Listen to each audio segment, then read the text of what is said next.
देश में welfare schemes को लेके आम जनता के लिए चलने वाली जन कल्याणकारी स्कीम्स को लेके उनको फ्री की रेवड़ी कह के आज उनका मजाक बनाने का एक नई राजनीति देखने को आ रही है।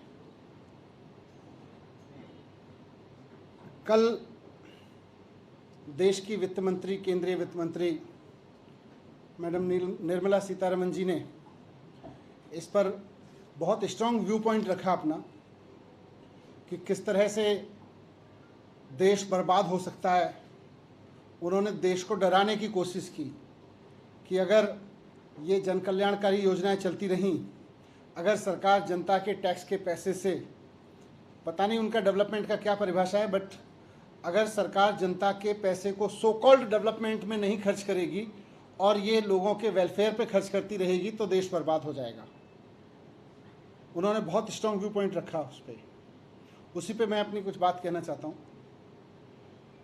एक तो ये कि आज देश में सीधे सीधे गवर्नेंस के दो मॉडल दिख रहे हैं, सीधे सीधे पूरी की पूरी देश की गवर्नेंस में अब दो मॉडल सामने आए हैं।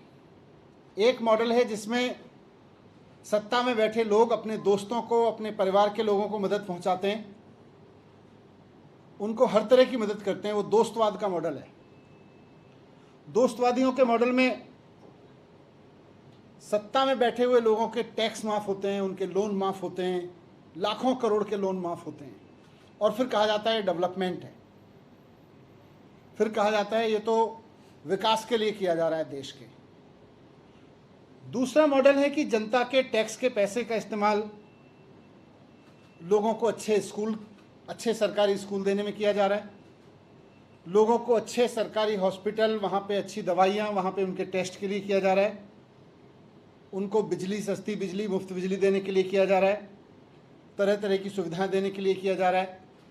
सरकारी टैक्स के पैसे से लोगों को तीर्थ यात्रा कराई जा रही है।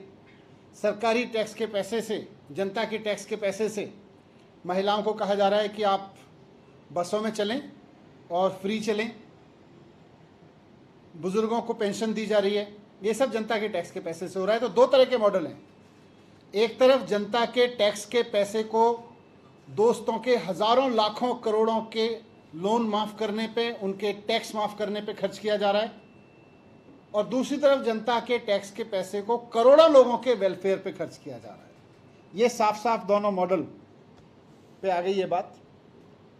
तो पहले मॉडल में हमने देखा, दोस्तवाद मॉडल में, कि कैसे सत्ता में बैठे लोगों ने अपने दोस्तों के, अपने करीबियों के 5 लाख करोड़ के तो उनको टैक्स माफ़ कर दिए और 10 लाख करोड़ के उनके लोन माफ़ कर दिए। ये सत्ता में बैठे हुए लोगों के दोस्तों के हुए, आम जनता को नहीं मिला इससे। आम जनता को इससे कुछ नहीं मिला। इस वाले मॉडल में, दोस्तवाद वाले मॉडल में आम जनता के ऊपर क्या बीतती है, थोड़ा उसको भी देख लें। और मैं उम्मीद करूंगा कि देश की वित्त मंत्री इस ओर भी ध्यान देंगी कि आज देश में अगर कोई किसान अपनी किस्त ना चुका पाए लोन की, तो दोस्तवादी मॉडल की सरकार और उनके समर्थक जाके उस किसान की ज़मीन छीन लेते हैं, उसकी कुर्की कर देते हैं, उसका घर कुर्की कर देते हैं। अगर किसी किसान ने एक गाय खरीदने के लिए लोन लिया, कोई खेती करने के लिए लोन लिया, और वो उसकी एक किस्त ना चुका पाए, उसकी कुर्की कर देते हैं, उसकी ज़मीन कब्जा लेते हैं। ये है इनका दोस्तवादी मॉडल। दोस्तों के 5 लाख करोड़ के टैक्स माफ़, दोस्तों के 10 लाख करोड़ के लोन माफ़, लेकिन एक किसान की किस्त माफ़ नहीं करते इस दोस्तवादी मॉडल में ये लोग। इस दोस्तवादी मॉडल का एक और पहलू है कि ये लोग देश के बच्चों को सरकारी फ्री शिक्षा में यकीन नहीं करते। बात भले ही कितनी करते रहें, लेकिन इनका मॉडल है ज़मीन पे जो उतरा हुआ है, सरकारी स्कूलों को इतना बर्बाद कर दो, सरकारी स्कूलों को इतना घटिया बना दो कि उसके बाद सारे लोगों को अपने बच्चे प्राइवेट स्कूल में पढ़ाने पड़े, वो भी इनके दोस्तों को ही होते हैं। और फिर प्राइवेट स्कूल का बच्चा अपने 1 महीने की फीस ना दे पाए तो बच्चा कितना ही होनहार हो, बच्चे का भविष्य कितना ही उज्जवल हो, लेकिन दोस्तवादी मॉडल का नतीजा है कि अगर एक बच्चा अपने 1 महीने की फीस ना दे पाए तो उसको स्कूल से बाहर निकाल देंगे। वो कितना ही गिड़गिड़ाता रहे, माँ बाप गिड़गिड़ाते रह जाते हैं, बच्चा गिड़गिड़ाता रह जाता है, उसका कैरियर बर्बाद होता है। ये दोस्तवादी मॉडल है जिसमें किसी बच्चे के पिता अगर बच्चे की 1 महीने की फीस स्कूल की नहीं दे पाते तो उसकी पढ़ाई का चौपट कर दी जाती है, उसके लिए स्कूल के दरवाजे बंद कर दिए जाते हैं। दोस्तवादी मॉडल में क्योंकि ये सरकारी स्कूलों पे काम नहीं करते, इसलिए लोग प्राइवेट स्कूलों में मजबूर हैं। दोस्तवादी मॉडल में ये सरकारी अस्पतालों पे, सरकारी अस्पताल बनवाने में, सरकारी अस्पतालों में फ्री दवाई देने में, सरकारी अस्पतालों में फ्री टेस्ट करने में, फ्री कंसल्टेंसी में, इसमें यकीन नहीं करते। बोलते हैं तो फ्री की रेवड़ी हो जाएगी अगर लोगों को फ्री की दवाइयाँ बांटने लगी तो। दोस्तों को फ्री के लोन माफ, दोस्तों के फ्री के टैक्स माफ, लेकिन एक आम आदमी का जो मेहनत करके टैक्स दे रहा है उसके टैक्स के पैसे से दवाइयाँ नहीं मिलनी चाहिए। बोलेंगे ये तो फ्री की रेवड़ी हो जाएगी। इसलिए इन्होंने सरकारी अस्पताल बर्बाद करके रखे और महंगे महंगे प्राइवेट अस्पतालों पे लोगों को मजबूर किया। और इनके दोस्तवादी मॉडल में, परिवारवादी मॉडल में, आज एक आम आदमी अगर अपने परिवार के किसी आदमी को हॉस्पिटल ले जाता है और ईश्वर ना करे अगर किसी की डेथ हो जाती है, डेड बॉडी नहीं मिलती उसकी जब तक वो 2,50,000, 1 लाख, 2 लाख, 4 लाख का, जितने का 5 लाख का बिल है। ये इनका दोस्तवादी मॉडल है कि दोस्तों के 5 लाख करोड़ माफ कर दो लोन में, टैक्स में, दोस्तों के 10 लाख करोड़ माफ कर दो। वो उसमें रेवड़ी नहीं है। रेवड़ी इस बात में कि एक आदमी को अच्छा अस्पताल, अच्छा सिस्टम दे दो, उसमें इनको प्रॉब्लम है। आज कल ये भी कहा कि भाई बहुत बर्बाद हो गए हैं, देश बर्बादी की कगार पर हैं, अगर रेवड़ियां दी जाएंगी तो। रेवड़ी कहते हैं ये जन कल्याण योजनाओं को, फ्री की रेवड़ी कह के मजाक उड़ाते हैं उनका। आज हम दुनिया में जितने भी डेवलप्ड कंट्रीज को देख लें, दुनिया में डेवलप्ड कंट्रीज को देख लें, मैं अपनी तरफ से कोई लिस्ट नहीं बना रहा हूं, गूगल कर लें। मैडम निर्मला सीतारमण जी को भी मैं कहूंगा, उनके पास भी टीम है, गूगल करा लें। डेवलप्ड कंट्रीज में जिनकी इकोनॉमी को देख के हम कहते हैं कि हम उनकी इकोनॉमी के बराबर जाना चाहते हैं, उनकी इकोनॉमी में, उनकी इकोनॉमी के मजबूत होने का कारण यह है कि वो देश अपने सिटीजन्स में इन्वेस्ट कर रहे हैं।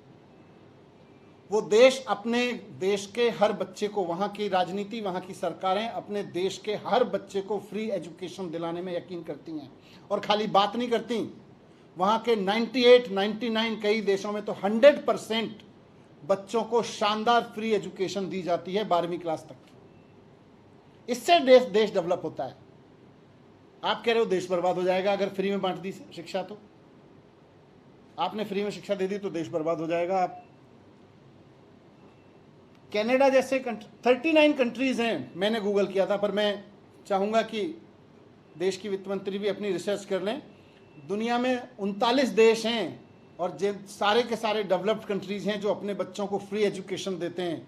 हम अपने बच्चों को फ्री एजुकेशन की कहीं किसी कागज़ पे लिख के बैठ जाते हैं, उसके बाद व्यवस्था करते हैं, क्योंकि हमें लगता है कि सरकारी स्कूल बनाने में तो रेवड़ियों पे खर्च हो जाएगा, तो हम कहते हैं प्राइवेट स्कूल में पढ़ाते रहो।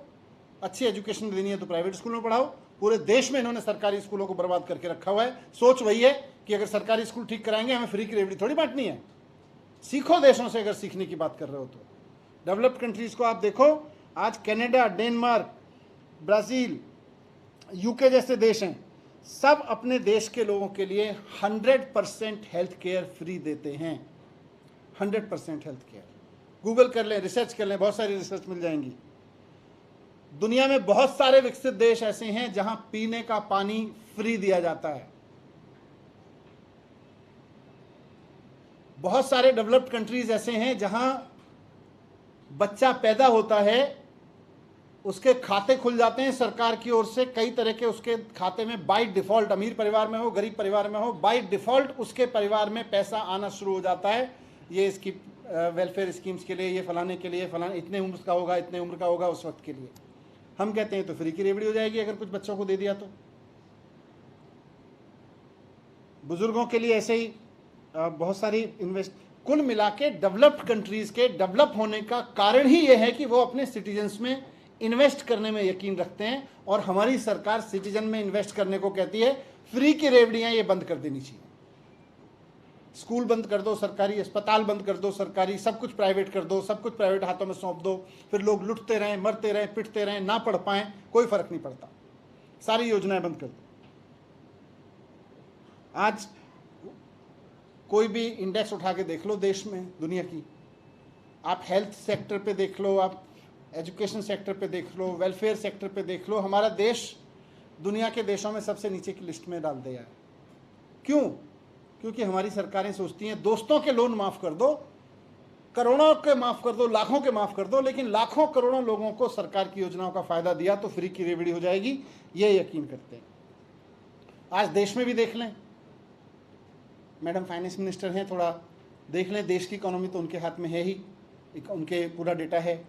भारतीय जनता पार्टी की सरकारें जो फ्री की योजनाओं को, लोगों को, वेलफेयर स्कीम्स को रेवड़ी कहती है, उनकी सारी सरकारें घाटे में चल रही हैं।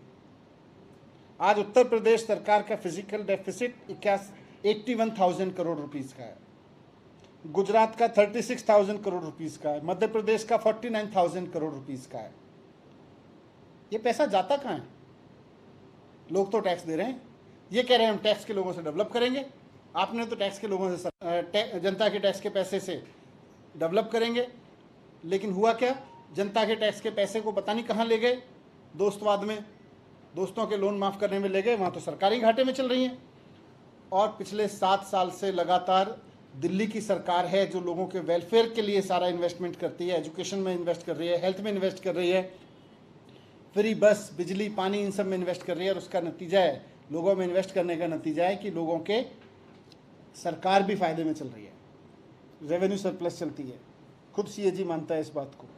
तो मैं कहना चाहता हूँ कि ये जो मजाक बनाया जा रहा है भारत में गरीब आदमी का, गरीबी का, और कहा जा रहा है कि हम फ्री की रेवड़ी नहीं बांटेंगे, इसको बंद करें। अगर देश को डेवलप करना है तो एकमात्र रास्ता है कि अपने सिटीजन्स में इन्वेस्ट करिए। अपने दोस्तों के लोन माफ़ करने से और उनके कर्ज माफ़ करने से, उनके टैक्स माफ़ करने से भारत विकसित नहीं बनेगा। भारत को अगर विकसित बनाना है तो सिटीजन्स की एजुकेशन में, उनके हेल्थ में, उनके वेलफेयर में इन्वेस्ट करना पड़ेगा। ये मुझे आपके समझ है। Thank you. कई और लोगों ने बयान दिया, केंद्रीय मंत्री प्रहलाद जोशी ने कहा कि एक तरह से झूठ की राजनीति चल रही है, झूठ की सरकार चल रही है। ये तो कहा जाता है कि शिक्षा अच्छी हो गई, कितने विधायकों के बच्चे स्कूलों में पढ़ रहे सरकारी स्कूलों। ये लोग ढूंढ रहे हैं कि कितने विधायकों के बच्चे पढ़ के बन गए। मैं कह रहा हूँ मैंने कितने झुग्गी वालों के बच्चों को पढ़ा पढ़ा के आईटी भेज दिया। ये देखें ना आंखें।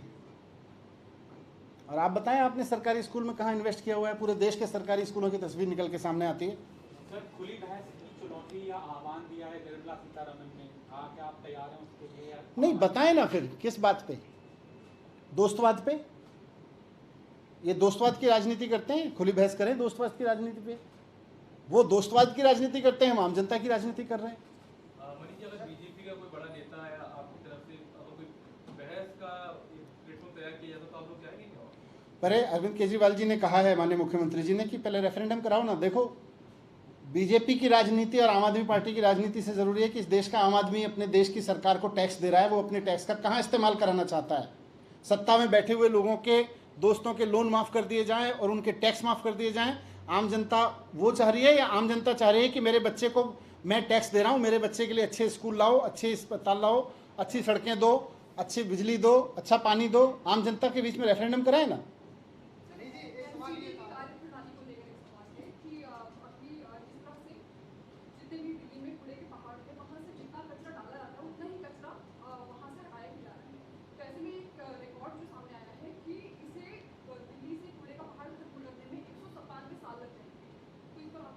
यही भारतीय जनता पार्टी की राजनीति है। अभी मैं कोई सी अखबार में आज पढ़ रहा था, 200 साल लगेंगे, 197 ईयर्स लग जाएंगे। तो 200 साल में कूड़े का ढेर साफ करेंगे। ये क्या कर रहे हैं? एनसीडी को बर्बाद कर दिया भारतीय जनता पार्टी ने। मैंने भी रखा, मैंने सीबीआई जांच की सिफारिश की है उसमें।